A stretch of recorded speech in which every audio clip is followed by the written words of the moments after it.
Hi everybody, so this is going to be my labor and delivery story with little Mr. Elijah. So he is 2 weeks and 1 day old today, and I'm sitting down to do this video so everything's fresh in my mind because I'm already starting to like bake it away and it's starting to get a little hazy. So hopefully he'll just sleep this whole video. He's gonna want to eat here shortly. So here's my little guy. He is just absolutely perfect and we love him so much. Okay, so I'm going to jump right into this. So as most of you guys know, I was dealing with preterm labor starting at 32 weeks. So July 6th, I was initially admitted for preterm labor. I spent 9 days in the hospital across 2 different visits in early July. I'll link that video so you can catch up. But basically where I had left my last pregnancy vlog was that I was on a drug to help stop my preterm labor up until I hit 36 weeks. And so I was on a drug called nifedipine, which helped to stop my contractions, and I was on bed rest, complete and total bed rest, very little movement. Up until essentially we were going to induce me at 37 weeks and 1 day. So following that vlog, the plan was to have me induced on August 10th to deliver him because of my preterm complications and the fact that I was still having bleeding. So I had been doing fairly well since I had gotten home from the hospital. We did have another hospital visit that I believe I talked about in my last pregnancy vlog, that I was having contractions even with the medicine that I was on, but then that ended up stopping and I never actually went into active labor. I stopped the nifedipine, which is the drug that was stopping my preterm labor, Sunday. Let me go back and look at my calendar here. Sunday, August 4th was my last dosage. So I turned 36 weeks on Friday, August 2nd, and I had enough medicine to go an additional 2 days. And so my OB doctor had me just continue to take the medicine up until it ran out. So I took it up until Sunday, and then that was my last dosage. Monday, August 5th, I felt normal. Everything was fine. And then Tuesday morning, I woke up around 4 a.m. and I had some more bleeding. So my bleeding had been pretty light, like it was just almost dischargy.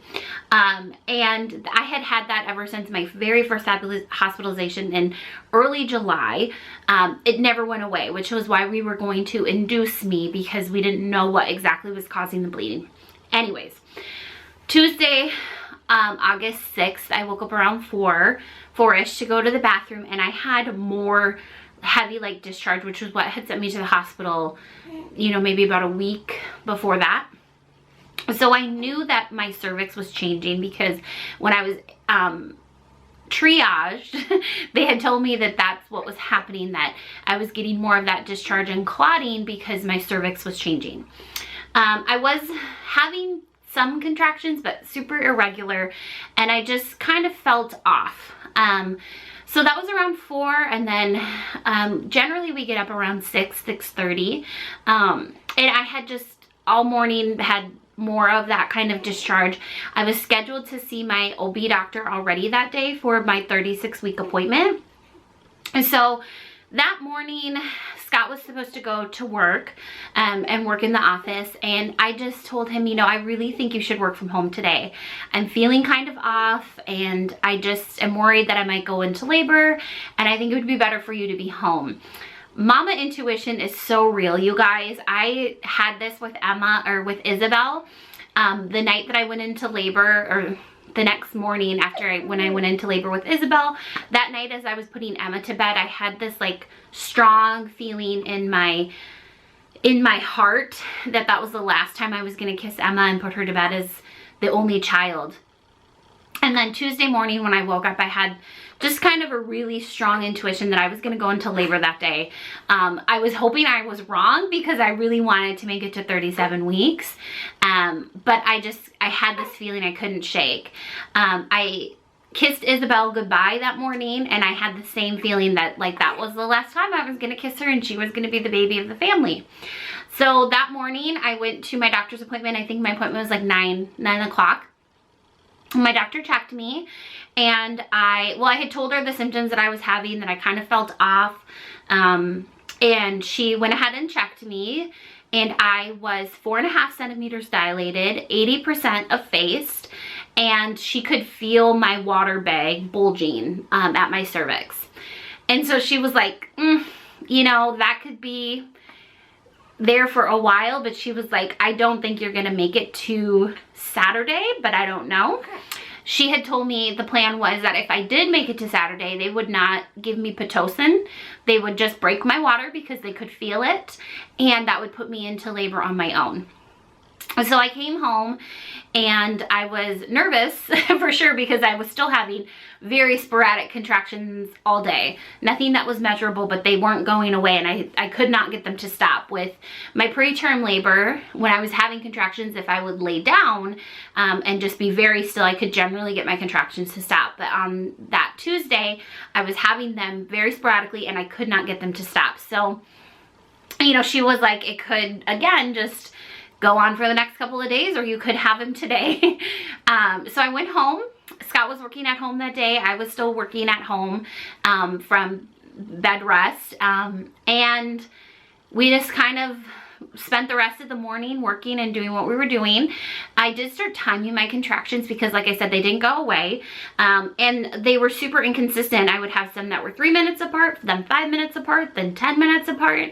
But they weren't stopping. And so part of me was definitely worried, and Scott was like, should we go to the hospital? And at that point I was like, gosh, they're just still so irregular.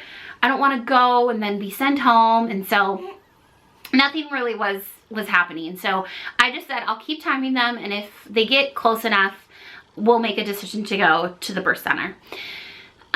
So ironically enough, we had some plumbing issues with our house that day.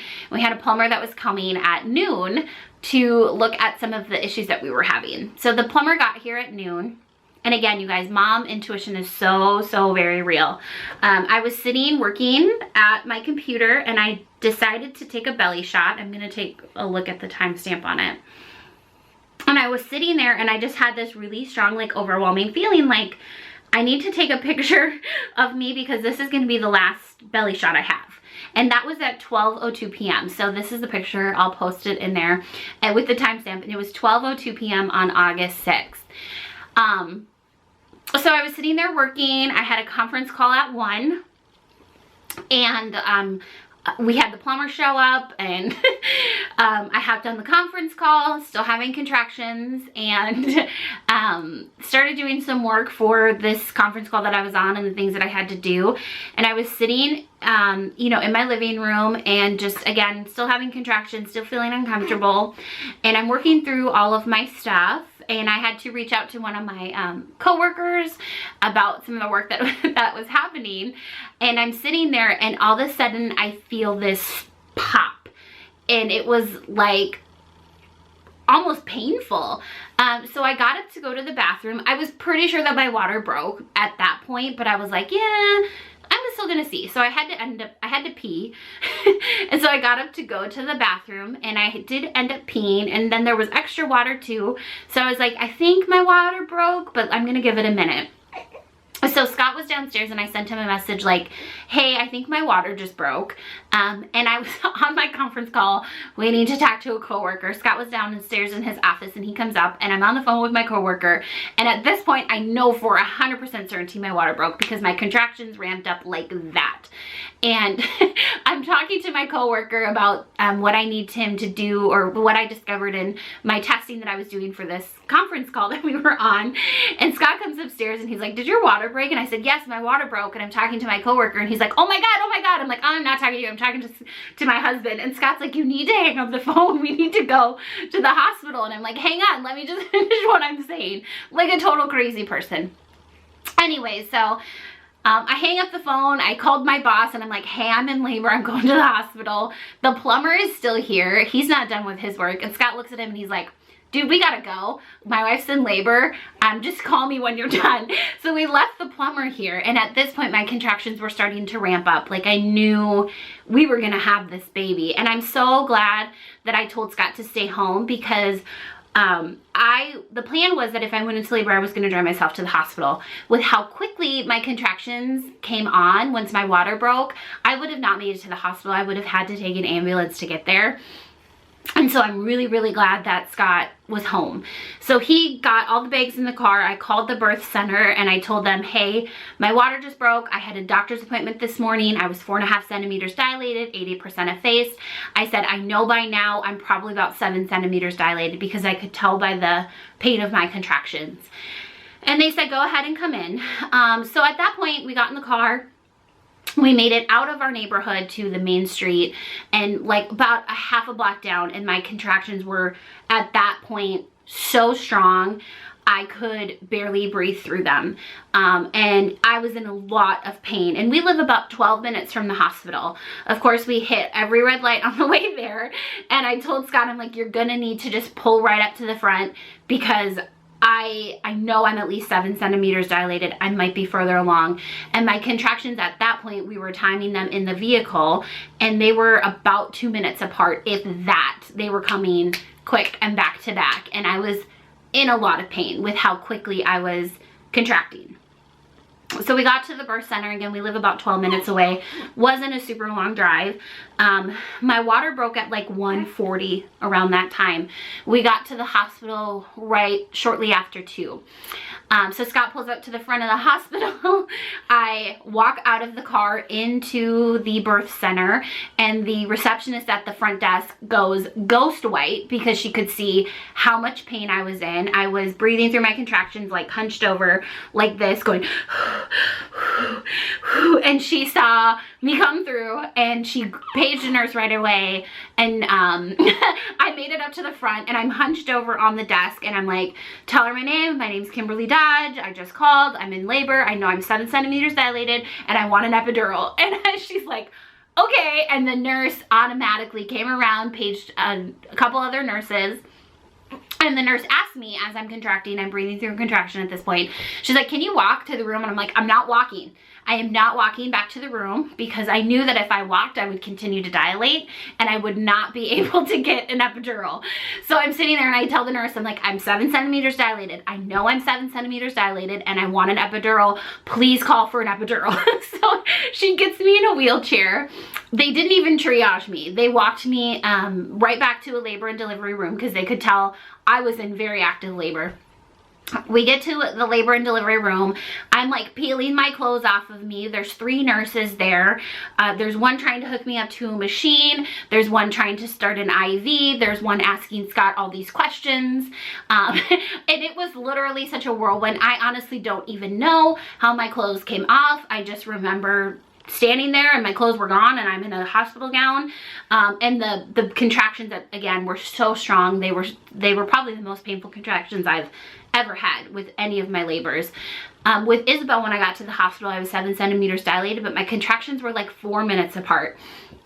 And these, like I said, were less than 2, like at max they were 2 minutes apart.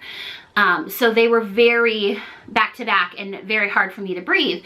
And the nurse was like, honey, you need to like calm down. I know it's really hard, but I'm worried you're gonna pass out, because I was going at this point in time. Anyways, everything was a total blur. I remember laying in a bed, the nurse checks me and she's like, oh my gosh, you're right, you're 7 centimeters dilated and you're 100% effaced. And so I was like, I told you I was 7 centimeters dilated, I want an epidural. So the other nurse was trying to hook me up to an IV because you have to be on an IV to get an epidural.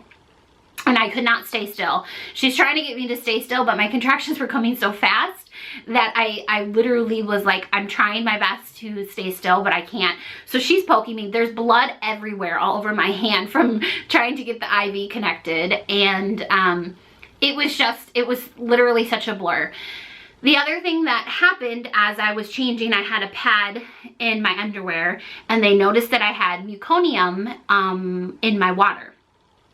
And so they had asked me if I had noticed anything, and I said, no, you know, I didn't notice anything. That could just be like from the brownish blood that I've been having. And so they were worried because to them it looked like it was meconium that he had pooped in the, obviously in uterus, and there was meconium in the water. So we're trying to figure that out. Finally, the anesthesiologist gets there. Thank God he got there as quickly as he did. He walks in and he's like, do you need me to tell you about the risks? And I'm like, absolutely not. Get me the drugs. Again, at that point, I was so uncomfortable. He got me the epidural, and it was the best epidural I've had of any of my labor and deliveries. Within literally a minute after he got it all in, I could feel the medicine, and it was so night and day difference. I went from being in intense pain and really laboring to breathe to being able to relax my body and breathe through my contractions. So they got the epidural hooked up, and I was able to finally calm and rest and breathe and actually like take a minute, which is what you see in my birth video with Eli. That was shortly after I got my epidural, and the nurses were finally able to like get out of the room after everything calmed down, my heart rate and all of that. But as I was getting my epidural, the rest of my water broke, and it broke on the floor in front of me. And I could see that there was meconium in my water. So we knew for sure that we needed to have a NICU specialist in the labor and delivery room when he was born, because they needed to check his breathing and clear his airway. Anyways, so after that, finally got my epidural, was able to relax. Literally 2 minutes after the anesthesiologist left, they checked me and I was 10 centimeters and 100% effaced. So I literally got my epidural in just that small window of time, which I knew in my gut I only had a small window of time. And that's why I was like, the minute I walked in, I told them I want an epidural, call the anesthesiologist, because I just knew my body and I knew how quickly I dilate and contract. With Eli, it was very similar to Isabel. I was fully dilated, fully effaced. Actually, Isabel was a little bit different. I was in 100% effaced, but I was 10 centimeters dilated. With him, I was fully effaced, fully dilated, but he was still high in my cervix. He wasn't quite ready to calm down. So once they got me my epidural and I was able to relax my body, they had me lay down with a peanut ball, similar to Isabel, for about an hour to help him move with the contractions. The one thing that did happen was that my contractions slowed down, which is very normal with an epidural. And so after an hour, he was I think about a 0 station is where they said he was. So they wanted me to start just pushing with my contractions to get him to come down. So this was about 4 o'clock, I think, shortly after 4, that we started pushing with the contractions. And like I said, my contractions were very mild or medium, I would say, but they were about 4 minutes apart at this point because my body finally like had calmed down with everything.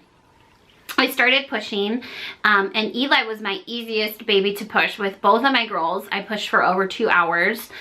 With him, I was able to get him to the right position shortly, like a little over an hour.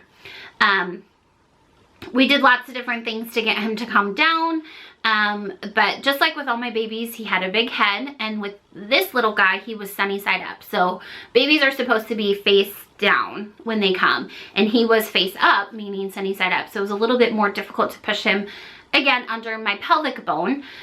But once we got him there, he was right there, and the nurse, called, and she got the doctor in. And within one contraction, one or two, I want to say, once I had him under the pelvic bone, he was there and he came out right away. So he was my easiest baby to push. I think I pushed with him for an hour and 15.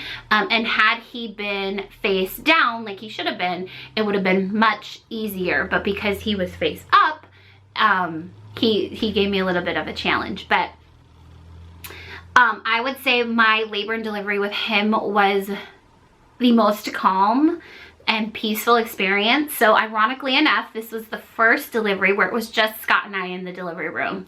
With Emma, we had my sister, my sister-in-law, my best friend. With Isabel, we had my 2 sisters, and with Eli, it was just Scott and I. And it was actually a really cool experience with our last baby, our first boy, to just have it be the 2 of us. Honestly, I had the best labor with him. My epidural, like I said, was amazing, and I was able to really be present and enjoy the birthing process with him, which I feel was such a gift, because with the preterm stress and the bed rest and everything that happened the month leading up to his birth, it felt like I was not robbed, I don't think that's the right word, but I felt like I wasn't able to enjoy the last month of my pregnancy with him because of everything that happened. So to have this amazing birth with him was such a gift, because I was just able to be present. With the other girls and my epidural, I could feel all of the pressure, and with Eli, I could feel like pushing him, but I didn't feel the like pain of the pressure, if that makes sense. If you have ever had an epidural birth, you probably know what I'm talking about. With him, it was just so calm, so peaceful, and so enjoyable. And so he was born at 5:32 p.m. Once he was born, they were able to put him on my chest for a little bit. We did skin to skin time. He cried. The concern was because of the meconium, they needed to hear him cry a really good healthy cry, and he did that when he was born. So we were able to do some skin to skin time for maybe 5 minutes. Then they had to take him and have the NICU specialist come. They had to clear out his airway and suction it out a couple of times because of the meconium that he had inhaled, and his breathing was like at 90%, 85 to 90%. So they had to suction his airway a couple of times to get it back to 100. But they were able to do that within 15 minutes of him being born. And then once we did skin to skin time, his breathing really cleared up again. So I'm really grateful that we had the doctors and the nurses and the support team that we had to take care of that for him, because obviously that was not planned. It was very unexpected, and you know, I'm just grateful that everything worked out. For me, I had the same type of tears that I had with the girls. I had a 2nd degree tear, a tear near my urethra, so I had all that stitched. Same type of recovery that I had with both of my girls. My body tears in the same place again. And then the one thing that was odd, and I'm just really grateful that we had an amazing OB who was on call, who delivered the baby. She noticed that my placenta didn't fully come out. There was a lobe of my placenta that didn't come out after we delivered the placenta, and we don't know exactly if it was like an extra lobe or if it was just a part that stuck, because I had so many ultrasounds that we didn't see an extra lobe on my placenta, but somehow she knew that the placenta didn't fully come out, so she actually had to go in and grab the placenta out, and then they gave me antibiotics to help treat that, because she had to go in and take it out. I'm really grateful that, you know, God took care of that for us, because I don't know how she knew that, honestly, but I know a lot of people who have had issues where they don't know that, and then you get infections, and it's very dangerous if that doesn't come out on its own. And so I'm really glad that she knew that somehow by the grace of God, and we got it taken care of right away. So that's my labor and delivery story with Eli. It was a great birth. He is incredible. He's just the sweetest little boy, and we love him so much, and I don't know what else to say other than that. We're just so grateful that he was a healthy 7 pounds 15 ounces, even though he was born at 36 weeks and 4 days. He was technically a preemie. God just knew and ordained everything exactly the way that it was supposed to be. And I look back now, and July 6th was the first day I was admitted with preterm labor, and then he was born August 6th, when it was healthy for him to be born.